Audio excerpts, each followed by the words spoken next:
This is Get Real with Deb Waterbury, a show where Dr. Deb gets real as she teaches through books and studies on topics relevant for today. And now, here is your host, Dr. Deb Waterbury. Welcome to week 3 of our study of heaven. Home sweet home, looking forward to heaven. So far we had an introduction, that was the first week. Last week we talked about this present heaven, which is where we go as soon as we die now. And as I told you in the introduction, what I wanted to do was spend 1 week on that. And then for the next 4 weeks to the end, we're going to talk about different aspects of our eternal heaven, the new earth, just different things about it that there have been questions about. And I kind of want to address those questions and address some misconceptions and maybe some concerns you've had.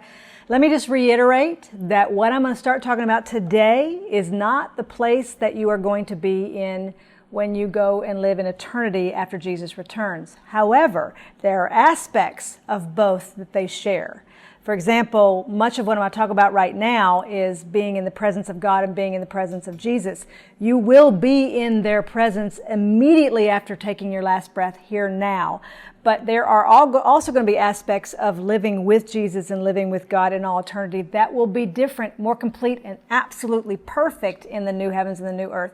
So please remember that just for virtue and for purposes of this study, last week I spoke just about this present heaven. But for the next 4 weeks, everything I say, though it may bleed over into this present heaven, I'm speaking just of when Jesus returns and comes back and creates the new heavens and the new earth. What will that look like? What's it going to look like for eternity? Keeping in mind that I'm talking just from the Bible. I am just taking passages from the Bible, concepts from the Bible, ideas, pictures, images from the Bible. We can use our imaginations. God gave us those, but you don't want to build a theology or a doctrine on your imagination. You want to build a theology, a doctrine, and it's particular about your eternity, for crying out loud. You want that to be from the Bible. So I will just stay there, but I want to, talk about some misconceptions. So this week, on week 3, we're going to be talking about with God in heaven. What's it going to be like to be with God and be with Jesus? For eternity, what's that going to look like? And I want to address these misconceptions because I think a lot of this leads to why we think we're going to be bored and why we think we're not going to enjoy heaven, because of the way we think about our eternity then is directed by what we think it looks like in terms of being with God and Jesus forever in heaven. So, again, I wanted to stress that if you want to do this as a study, if you're watching this on YouTube, there are downloadable PDFs on my website, debwaterbury.com. You can get the PDFs to have this 6-week study and do it with yourself, some friends, whatever. You can also download these videos and actually have them for yourself, and those are also available at my website, debwaterbury.com. I encourage you, if these are questions you've had about heaven, they're questions your friends have as well. So I encourage you to, if you have time, to maybe lead a little study or go through a little study with some of your friends or whatever on this very important topic. Not a lot of people preach about it. I mean, how many times have you heard a sermon about heaven or a sermon series about heaven? It's just not something we talk about much, and yet it's going to be our eternity. We really ought to talk about it. We really ought to look forward to it in terms of what's true. So I want to talk about what it's going to look like to be with God in heaven. And I want to start with a quote by John Donne. He talked about what his feelings are about seeing God in heaven. He said, when he dies and when Jesus comes again, it says, "I shall rise from the dead. I shall see the Son of God, the Son of glory, and shine myself as that sun shines. I shall be united to the Ancient of Days, to God himself, who had no morning, never began. No man ever saw God and lived, and yet I shall not live till I see God." Oh, I just love that. "And when I have seen him, I shall never die." That's the most beautiful view of what we have coming in terms of being with God in eternity. But why do we not look forward to that? I mean, why are there... Of course, I know as a believer that we look forward to seeing God. And, it's like looking at somebody that's really handsome or a good movie or whatever. You really enjoy it for the first few minutes, but you don't want to do that forever. You want to just like stare at somebody forever. And so we have this vision of I'm gonna see God, and then I'm just going to be seeing God for like the rest of forever. And in my state of mind, I'm thinking, yeah, that's just not going to do it. I'm going to get bored, and it's not going to be fun because I just have to stand there, singing holy, holy, holy for the rest of eternity. why is that a misconception? So I want to talk biblically about why that is. Well, first off, what we're told, number one, is that when Jesus returns and we're set up in and if you read the book of Revelation, particular chapters 21 and 22, and the angel is describing the new Jerusalem and the new heavens and the new earth to John, the thing he says in chapter 22 is, you will see and live in by looking at the face of God for all eternity. Now, again, I just made light of that, but we can't just move past that.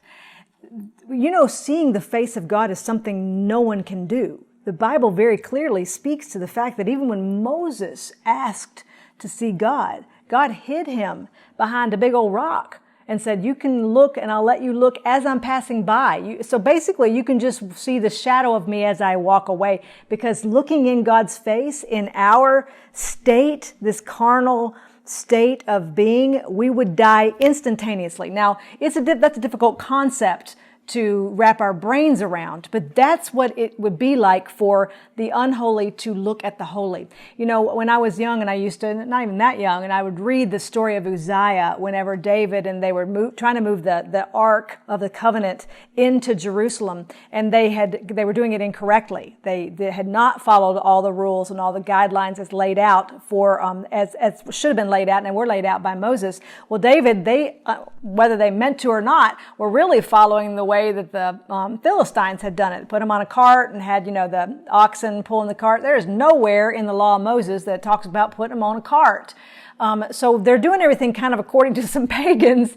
And then when the thing that always bugged me before I really tried to understand was that this is why it's not put this way. The ox stumble and the cart starts, rocking back and forth, and the Ark of the Covenant is about to fall off onto the ground. Well, Uzziah touches it to level it, and he is dead that fast. And I used to remember reading that and thinking, man, that's a little harsh. He was just trying to keep it from falling on the ground. Well, that's because I'm looking at the situation from a human standpoint. Uzziah, everything about him, everything about you, everything about me is fallen. I start from a stained fabric. There's no purity in me. I can have some pure intentions, but there's no purity in me, and there's no purity in Uzziah. There's purity in the ground.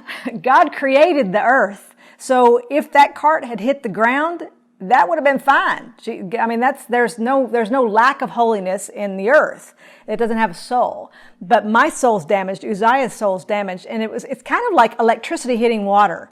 When electricity hits water, there's an explosion. You can't live through it. Well, that's the same thing on a much grander scale as a fallen person touching or viewing or looking upon holiness. So the whole concept of the fact that you and I, for eternity, get to look in God's face, that's crazy talk. And we really need to see the beauty of that, what we're being granted. There was even now in many South American villages, but back in the times of Jesus and back even before, they couldn't go into the temple and go into the most holy of holies where God dwelled. And this was mostly during the Moses time where God dwelled. They couldn't go in there. They used to tie a rope on their leg and had some bells ringing, because if they accidentally looked and into the presence of God, that's not even his face, but just the fact of where he was, they'd be dead and they had to drag him out. So like I said, even now in some South American countries, they still do this tradition, though it's needless. The thing that we don't seem to grasp is that the complexity and the beauty of an eternity looking upon holiness, because we no longer will be moving around in these garments of flesh, and this fallen flesh is a beautiful thing and something that we can't just look past. That we could stop right there and be okay with it. The problem is, in my humanity and in your humanity and in most of humanity, we think about, it'll be really great, and then, but then what? Because you just don't want to be staring at somebody forever. So that's kind of the next beautiful aspect of heaven, is that seeing God there, we have to understand the Bible tells us we see God in heaven and earth. So I think our misconception about this comes from the idea of worship. First off, the Bible very clearly says that right now that heaven and earth are visible to us now. Romans 1, chapter 1, verse 20, Paul writes, "For his invisible attributes, namely his eternal power and divine nature, have been clearly perceived ever since the creation of the world in the things that have been made." So you and I can look right now at creation and we can see God in it, but we're seeing it through flawed eyes.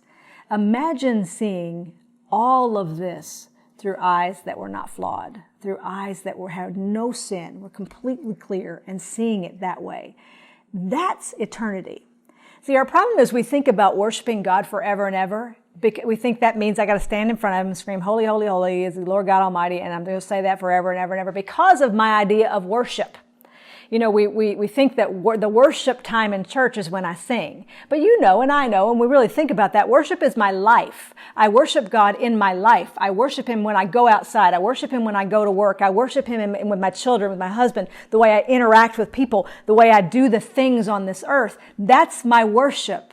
It's flawed now because I do everything through this sinful flesh, but that's my worship. So if that's the worship that I do forever and ever, and I'm going to do it with no sin, I'm going to do it through this perfect, that means that not only do I see God's face and I will want to sing worship to him, I'm going to be worshiping him on a perfect earth and through perfect eyes. Can you imagine what that is? That's not about, that this misconception, and Satan loves for us to think this, that it's just going to be this boring sing-along all the time and while we're in the presence of God. That's one aspect of worship. The biggest aspect of worship is how I live. So imagine doing that. I read some authors who talked about what that would look like. So I think, let me get to, okay, first off, Sam Storms, he wrote this: "We will constantly be more amazed with God." This is a couple of fallen ways of looking at it, but beautiful. "More in love with God, and thus ever more relishing his presence and our relationship with him. We will never finally arrive, as if upon reaching a peak we discover that there's nothing more beyond that. Our experience of God will never become stale. It will deepen and develop, intensify and amplify, unfold and increase, broaden and balloon." And then Randy Alcorn, in his book called Heaven, said, "In the new universe, as we study nature, as we pursue science and mathematics and every realm of knowledge, we'll see God in everything." That gives me chills. "For he's behind it all. All our explorations and adventures and projects in the eternal heaven will pale in comparison to the wonder of seeing God." And what I love about that is that we will still discover. We're still there'll still be art. There's still going to be, scientific discoveries. Can you imagine what that would be like if we did all that right now just in terms of God? That there was no humanity? We'll still consider everything we do then, that we do now, we'll be doing in worship. And it'll be all about God.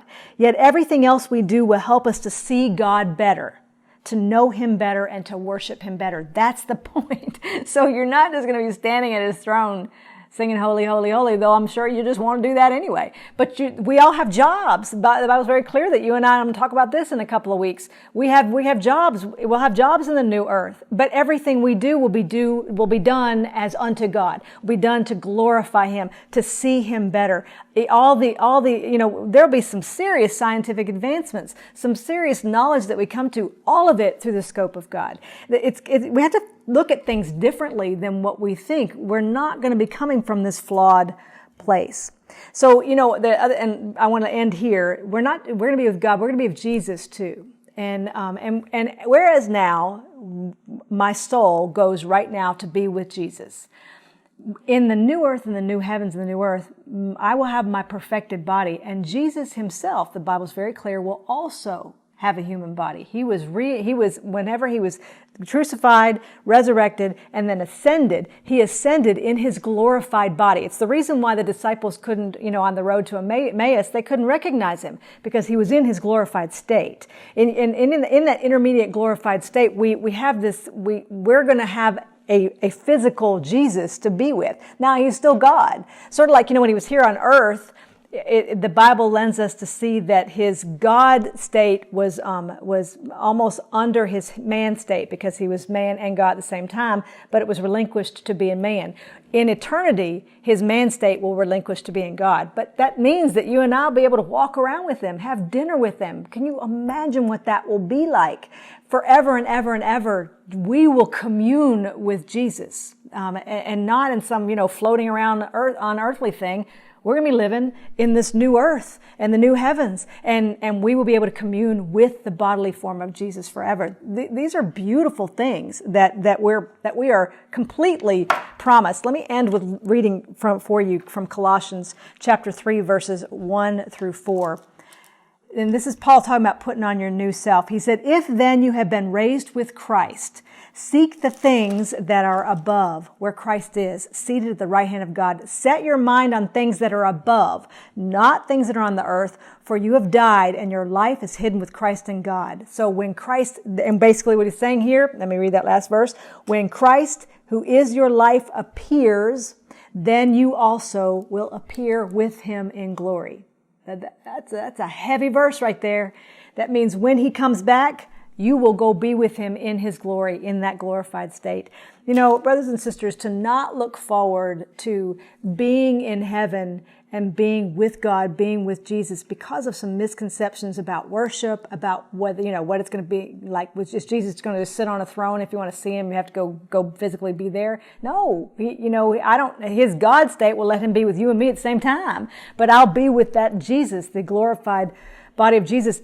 If you can wrap your mind around living in a perfect world, doing things through perfect eyes, always to the glory of God, and then just worshiping him constantly because of the joy and the unending, absolute happiness that we're going to have forever and ever because of him in everything that you do, then you don't want to hang on to this.